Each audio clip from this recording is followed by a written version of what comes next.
Je suis numéro 5, un parfum abstrait de Gabrielle Chanel, celui qu'elle crée en 1921 avec Ernest Beau, le parfumeur des tsars.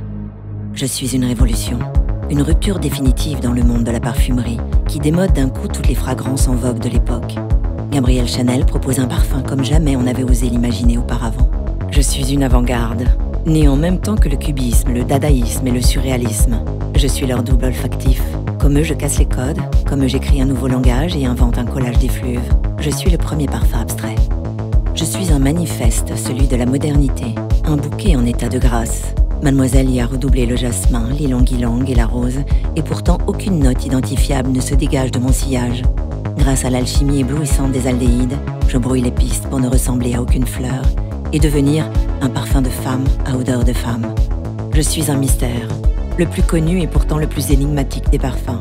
Ma formule est le secret le mieux gardé de Chanel et le plus grand succès de la parfumerie moderne.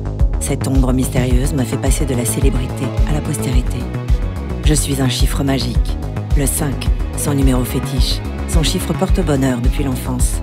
Mademoiselle aurait choisi le numéro 5, car c'était le jus du 5e échantillon, celui qu'elle préférait. Je suis un emblème, un simple flacon de laboratoire aux angles nets et à la transparence cristalline.